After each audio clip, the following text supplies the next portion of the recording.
Pristupit će penalima za Gavani Ružići, prvi izvođač Nikola Žulj. Nikola Žulj ostaje 1-1. Za restoran Millennium Vasa Kilivarda.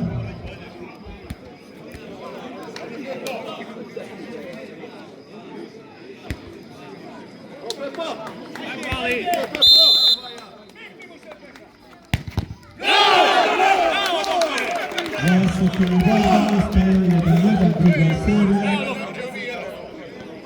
Matej Šimić za Gavani Ružići.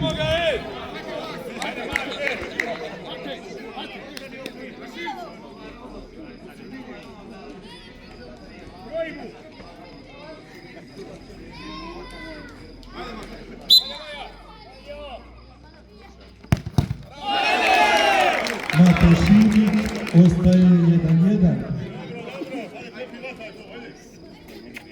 Milan Knežević za restoran Millennium.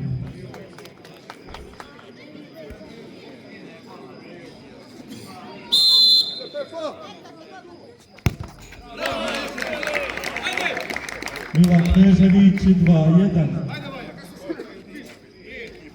Kristijan Bandić za Gavani Ružići.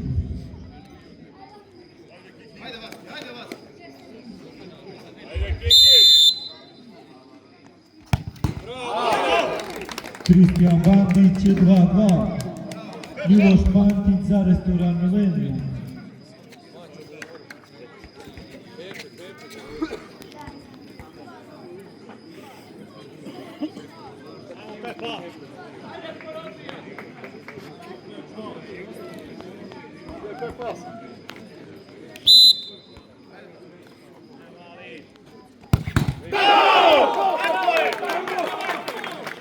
Miloš Pantić ostaje 2-2.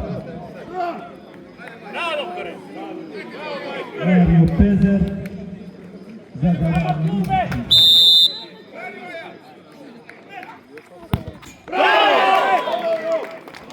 Mario Pezer 3-2. Filip Šipalac za restoran Millennium.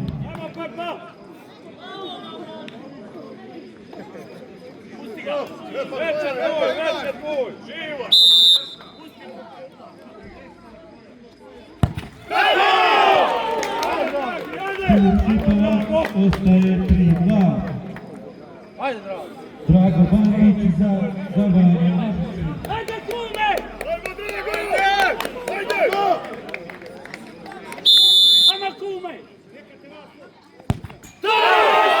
Drago Bandić u kraj susreta. Gavani Ružići nakon penala 4-2 osvajaju prvi gol nogometnog turnira stokonašnih veterana Široki Brod. Čestitke ekipi Gavani Ružići. Bravo za restoran Millennium Vesinje. Zaista utakmica dostojna finala između ove dvije ekipe. Čestitke ekipi još jednom.